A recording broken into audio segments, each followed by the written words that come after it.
영혼의 등대. 영혼의 등대 오늘 이 시간에는 대구 열방교회 박재윤 목사님께서 말씀 전해주시겠습니다. 은혜의 시간 되시기 바랍니다. 우리는 이 땅에서 많은 시험을 치르며 살아갑니다. 중학교에서 고등학교를 갈 때도 시험을 쳐야 하고 고등학교에서 대학을 갈 때도 시험을 쳐야 합니다. 그리고 대학을 졸업하고 취직을 위해서도 시험을 칩니다. 그래서 시험을 통과할 때 거기에 합당한 대우와 보수를 받는 것입니다. 그렇듯이 우리는 언젠가 인생의 마지막 시험을 치루어야 합니다. 바로 그것은 내가 살아온 나의 모든 삶을 주님 앞에 내어놓고 심판을 받는 것입니다. 그러므로 우리는 이 땅에서 정말 주님이 기뻐하는 사역자가 되어야 합니다. 주님이 기뻐하는 사역자는 어떤 사람일까요? 첫째, 하나님의 뜻을 우선으로 하는 사역자입니다.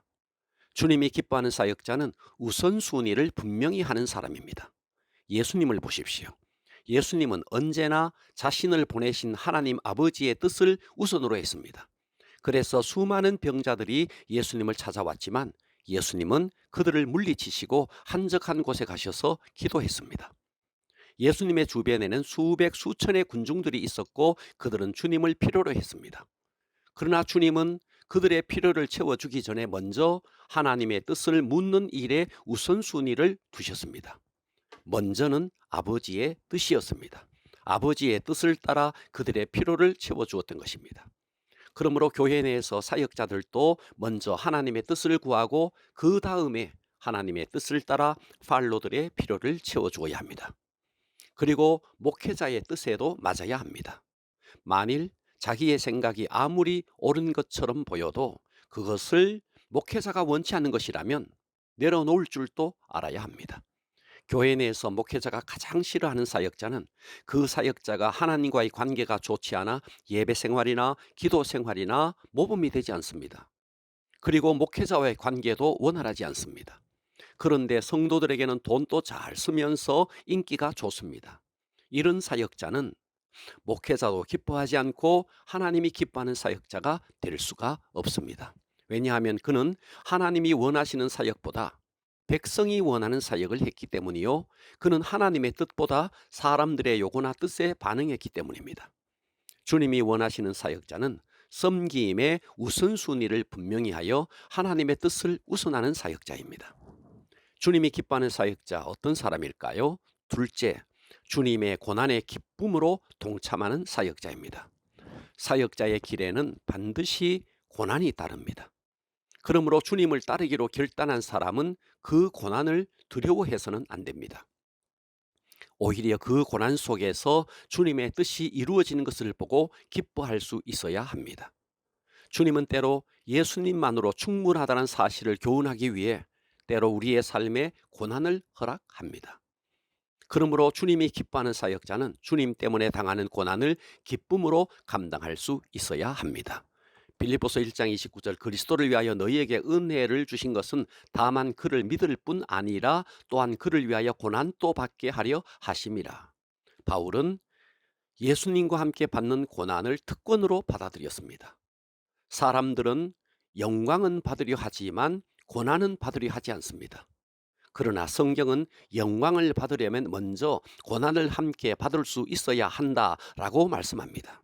로마서 8장 17절 자녀이면 또한 상속자 곧 하나님의 상속자요 그리스도와 함께 한 상속자니 우리가 그와 함께 영광을 받기 위하여 고난도 함께 받아야 할 것이니라. 주님과 함께 고난에 동참했기 때문에 영광에도 함께 참여할 수 있고 누릴 수 있다는 것입니다. 예수님과 함께 고난에 참여하지 않는 사람은 그분과 함께 기쁨도 누릴 수 없습니다. 주님이 기뻐하는 사역자는 하나님의 뜻을 우선하는 사역자요 주님의 고난의 기쁨으로 동참하는 사역자입니다. 주님이 기뻐하는 사역자는 어떤 사람일까요? 셋째, 열매 맺는 사역자입니다. 요한복음 15장 5절 이제부터는 너희를 종이라 하지 아니하리니 종은 주인이 하는 것을 알지 못함이라 너희를 친구라 하였노니 내가 내 아버지께 들은 것을 다 너희에게 알게 하였음이라. 이 말씀은 주님과 오랫동안 동행하면서 삶을 나누며 친밀한 관계를 가진 제자들에게 한 말씀입니다. 여기에는 두 종류의 관계를 언급합니다. 하나는 너희를 종이라 하지 아니하리니 주인과 종의 관계이고, 또 하나는 너희를 친구라 하였노니 친구 관계입니다. 주인과 종의 관계는 일로 맺어진 의무적인 관계, 즉 율법적인 관계를 말하는 것입니다. 친구 관계는 서로의 마음과 생각과 삶을 나누는 친밀한 관계를 의미합니다. 율법주의의 특징은 자신의 행위를 통해 하나님의 욕구를 만족시켜 하나님으로부터 인정을 받으려는 것입니다. 하지만 친구 관계는 언약으로 맺어진 친밀한 관계를 말합니다. 주님과 우리와의 관계는 언약으로 맺어진 친밀한 관계입니다. 그래서 하나님은 우리의 행위로 자신을 평가하지 말고 하나님이 주신 은혜 안에서 자기를 보기를 원합니다. 주님이 처음 우리를 보셨을 때 우리의 존재는 죄인이었습니다. 그런데 그리스도께서 우리를 위하여 죽으심으로 하나님께서 우리에게 대한 자기의 사랑을 확증해 주셨습니다. 더 나아가 우리가 원수 되었을 때 그 아들의 죽으심으로 말미암아 하나님과 화목하게 해 주셨습니다. 그래서 우리가 구원받은 것입니다. 만일 주님의 공의의 잣대로 우리를 보았다면 우리 중에 구원받을 사람은 아무도 없습니다. 그런데 우리의 행위가 악하고 불의함에도 불구하고 우리를 행위로 판단하지 아니하시고 우리 안에 두신 은혜로 인해 변함없이 우리를 존중히 여기며 사랑하는 것입니다. 그래서 주님께서 우리를 이와 같이 긍휼로 보셨듯이 우리도 다른 사람들을 볼 때 이런 긍휼한 마음으로 보기를 원하십니다. 그런데 만일 우리 중에 누군가가 다른 사람들 속에 있는 하나님의 은혜를 발견하지 못하고 그들의 못마땅한 행위에 대해 돌을 던지는 사람이라면 그는 율법에 갇힌 사람입니다. 주님께서는 주님이 우리를 사랑으로 용납해 주셨듯이 우리 또한 이웃을 주님의 사랑과 은혜로 온전히 용납하기를 원하십니다. 그리할 때 우리는 주님과의 관계가 율법적인 관계가 아니라 언약으로 맺어진 친밀한 관계가 되는 것입니다.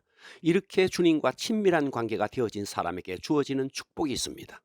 요한복음 15장 16절, 너희가 나를 택한 것이 아니요 내가 너희를 택하여 세웠나니 이는 너희로 가서 열매를 맺게 하고 또 너희 열매가 항상 있게 하여 내 이름으로 아버지께 무엇을 구하든지 다 받게 하려 함이라. 주님이 우리를 택한 것은 열매를 맺기 위함입니다. 열매를 맺게 하시는 분은 주님이십니다. 열매는 내가 어떤 노력을 한다고 되어지는 것이 아닙니다. 주님과의 친밀한 관계 속에 들어갈 때 저절로 맺어지는 것입니다.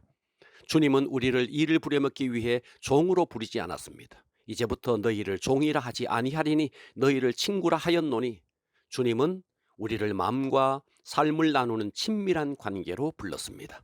그 주님과의 친밀한 관계를 통해 우리의 삶 속에서 예수님의 성품의 열매가 나타나기를 원하십니다. 언젠가 우리는 주님 앞에 설 것입니다.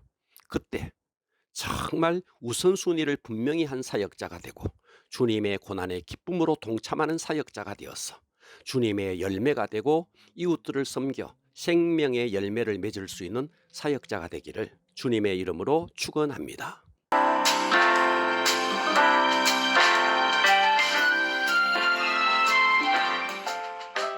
영혼의 등대 지금까지 대구시 달서구 월곡로에 위치한 대구 열방교회 박세윤 목사님의 말씀으로 함께 하셨습니다.